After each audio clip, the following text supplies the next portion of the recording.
Hi, my name is Sheila McKay and I'm here today with a tutorial on our Twisty Twirly Scarf. We thought it might be fun to actually show you how to put together this pattern in case you want to make some of them for Christmas. So in a nutshell, we sell kits out on our website and it comes with our full color pattern with all the directions, and it comes with a piece of fabric that is 15 inches wide and 7 feet long. So you can of course cut your own kits as well, but if you happen to want one of ours, they're super soft. This one happens to be called Fancy Gold and Brown Fancy Leopard, and it is the one that looks like this. So you're going to take this really, really long piece of fabric and you're going to pull out a ruler. This one just happens to be really convenient because it is a 4-inch ruler, and you need to draw a 4-inch line away from each edge right onto your fabric.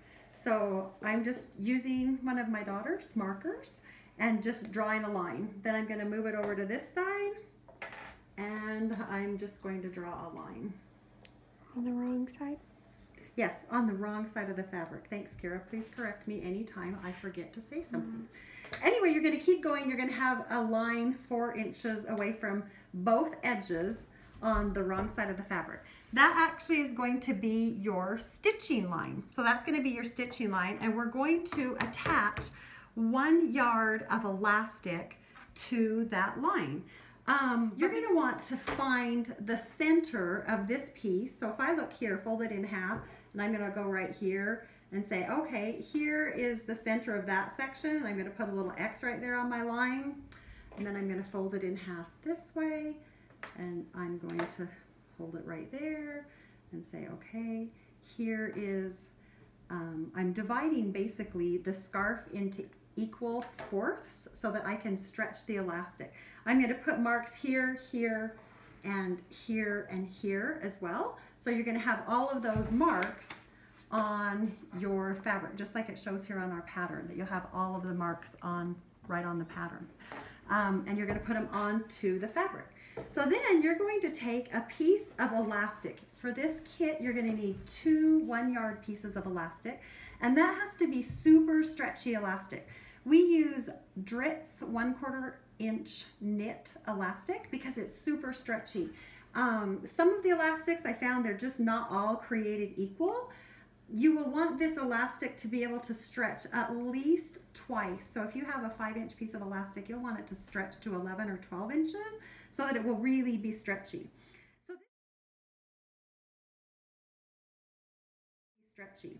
So this is your 1-yard piece of elastic. I also put little marks on my elastic to divide it into even quarters.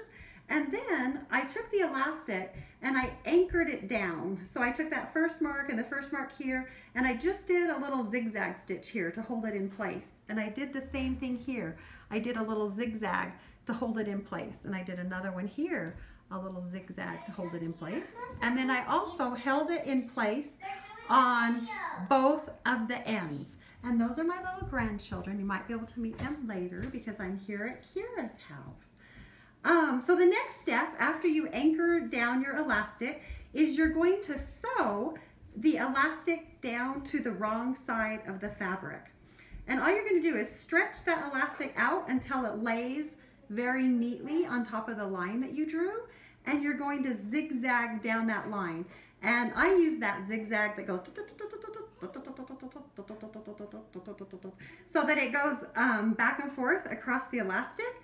You're going to move to the next section, stretch it out, zigzag down it, move to the next section, stretch it out, zigzag down it, and then go to the next section, stretch it out, and zigzag down it.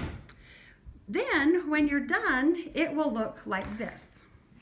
So you can see how the elastic is zigzagged down onto the fabric.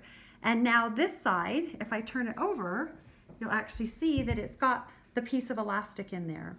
You're going to repeat that for both sides. So you're going to have the elastic sewn down on this side, and in reality, I would sew this elastic down on this side. This just happens to be the scarf I leave out to show people how to do it.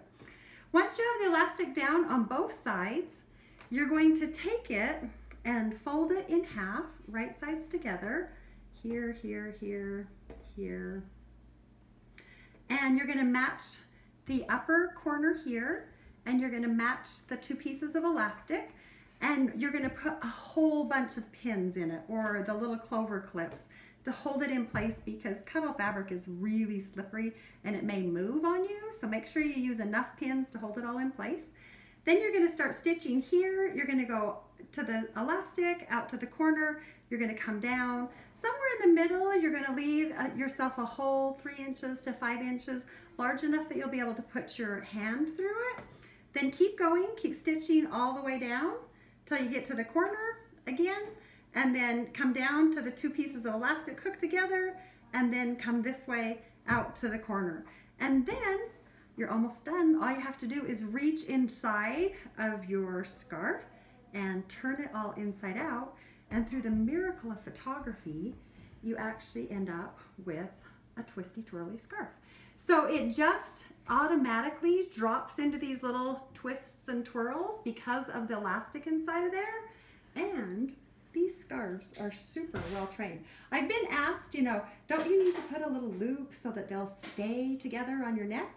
The answer is no. You just tell it to sit and stay, and it does.